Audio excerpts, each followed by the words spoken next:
The elder, Clarice, was the very image of her mother, sharp-tongued, proud, and vain. The younger, Marianne, was gentle, patient, and kind-hearted, just like her late father. Their cottage was humble, with ivy creeping up the stone walls and a small garden of herbs and wildflowers that Marianne tended daily. Though poor in possessions, it was often rich in the scent of rosemary and thyme. And when the sun set over the hills, the whole place glowed gold. But despite the simple beauty of their life, the house was full of discord.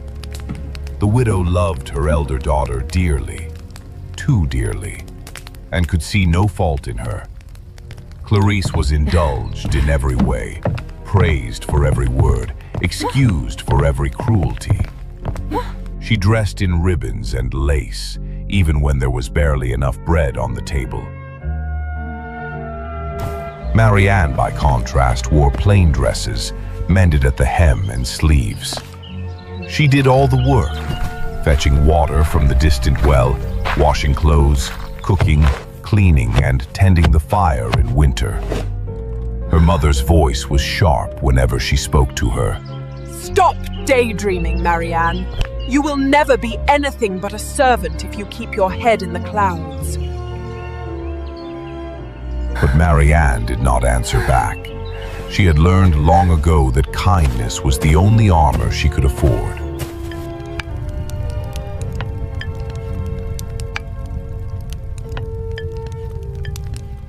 One summer afternoon, the sun was fierce upon the fields, and the air shimmered with heat. The widow realized there was no water left in the house. Marianne, go to the well at once, the one beyond the orchard. It's the freshest. Take the largest jug. Don't dawdle. It was nearly a mile away, and the path wound through dry grass and thickets of briar. But Marianne said nothing. She lifted the jug, tied a kerchief over her hair, and set off. The air was heavy with the buzzing of bees, and her feet brushed the dust of the path.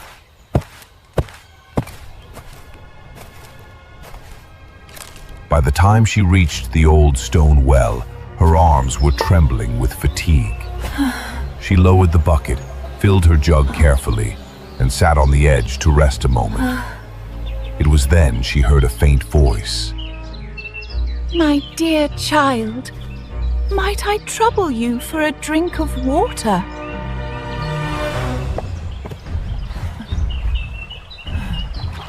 Of course, ma'am. You must be very much parched in this heat. Marianne set down her jug at once. She dipped her jug again, rinsed it clean, and drew fresh water from the well. Holding it carefully, she offered it to the old woman, who drank with slow, grateful sips. You are too kind, my dear. Not many would serve a stranger so sweetly. It's nothing, ma'am. You looked thirsty, and I was here. It is not nothing, child. Few hearts are so pure that they do good without thought of reward. The old woman's eyes gleamed with something ancient and knowing. She straightened slowly, and in an instant, her form shimmered and changed. She was no longer a beggar, but a fairy, glowing faintly as moonlight. Oh, forgive me. I did not know. You have done no wrong, child. You have shown a pure heart. From this day forth, every word you speak shall be a gift to the world. Flowers and jewels shall fall from your lips, the mirror of your kindness. A gift from my heart? Yes. Each time you speak, from your lips shall fall a flower or a jewel, the outward sign of your goodness within. Go now and speak with care. Before Marianne could find words to thank her, the fairy had vanished like mist in sunlight. Still trembling, Marianne lifted her jug and hurried home. When she reached the cottage, her mother and sister were waiting, impatient and cross.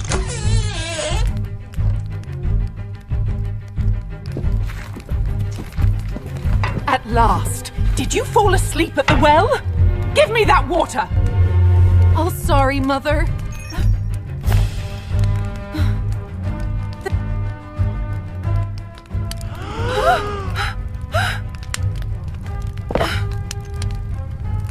Oh my goodness. Diamonds. Roses. Tell me, child, where did you get them?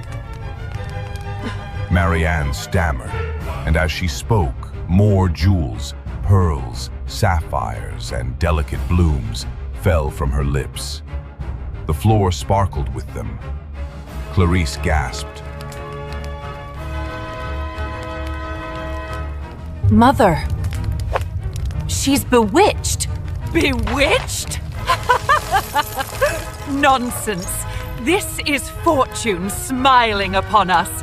Marianne told the story as best she could, and with every gentle word, more gems tumbled down.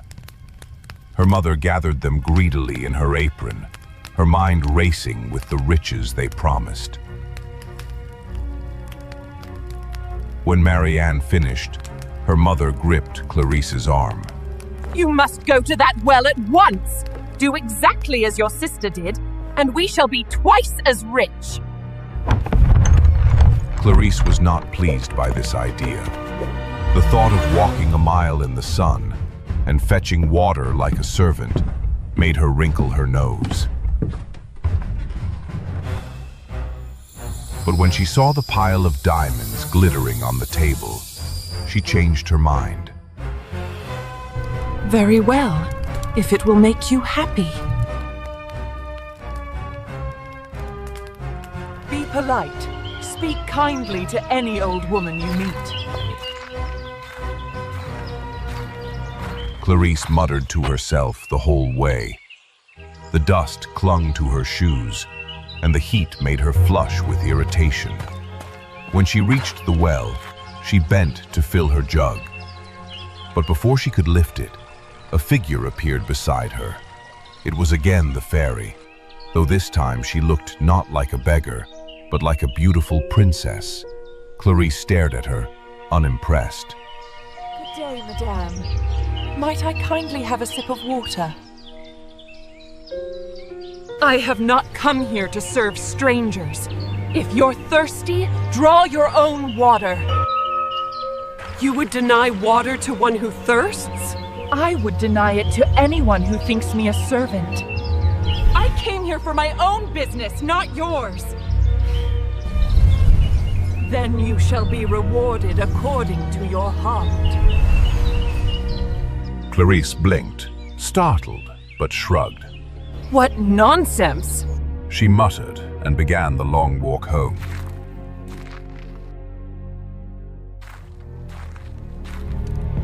Please, let her have met the lady. Please let her be blessed.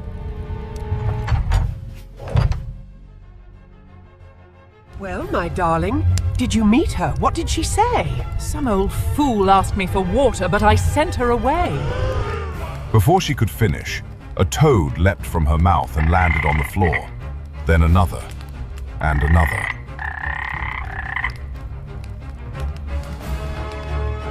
The next word brought a snake, coiling and hissing.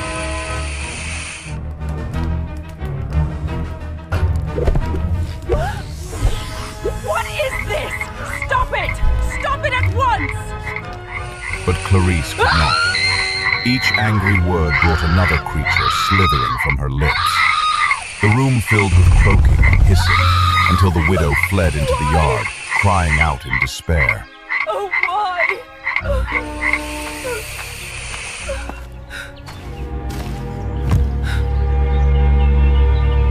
This is your doing! You've cursed your sister!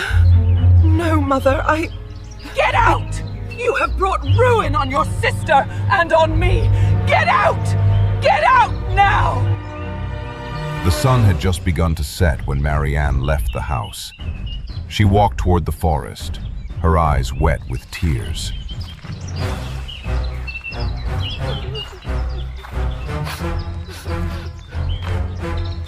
But not far along the road, a carriage approached, a fine one, drawn by white horses and bearing the king's crest upon its door.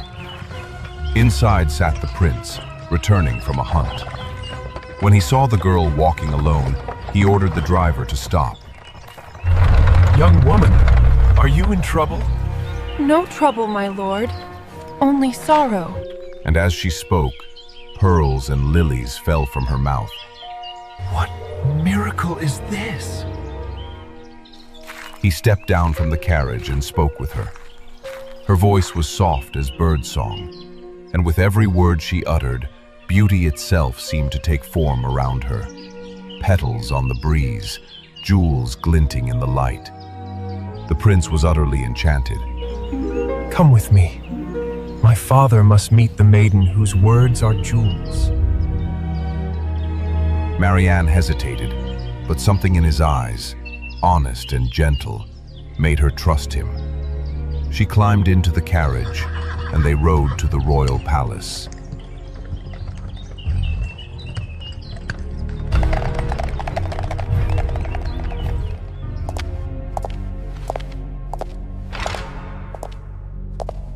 The king and queen received her in the grand hall, and when she curtsied and greeted them, diamonds rolled across the marble floor. The courtiers gasped, and the queen's eyes widened. The court erupted in whispers. Such grace, such modesty.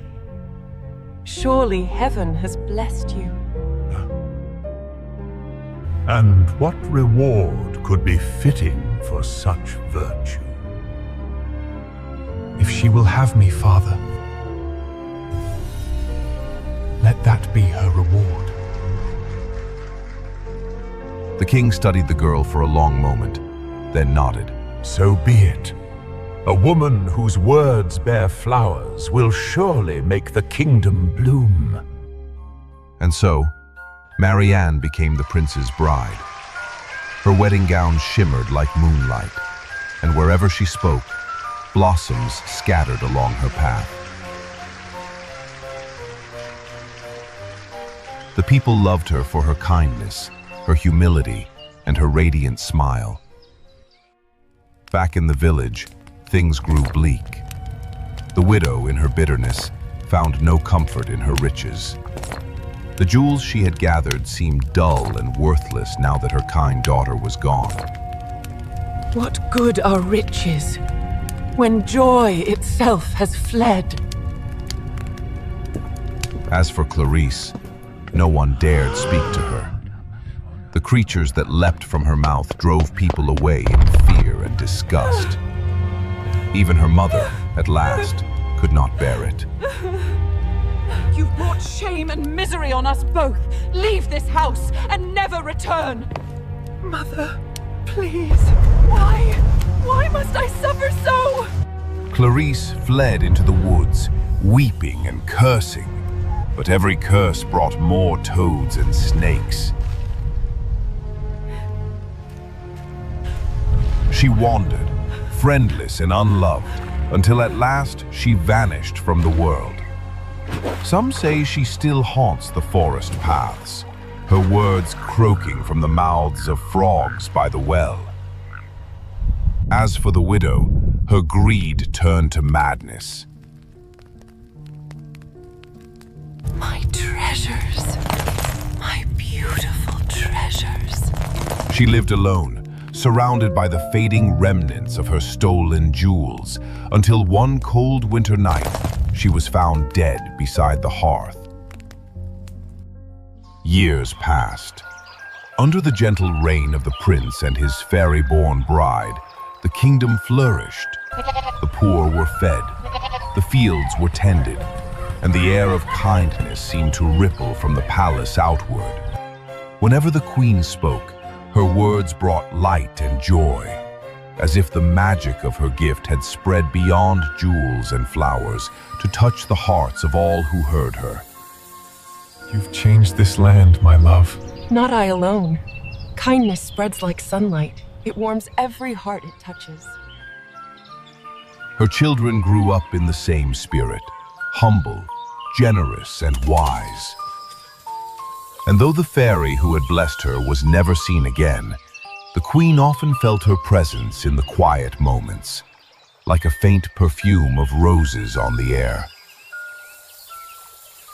True grace and kindness cost nothing, yet they make the world rich. Beauty fades and wealth crumbles, but a gentle heart will shine forever.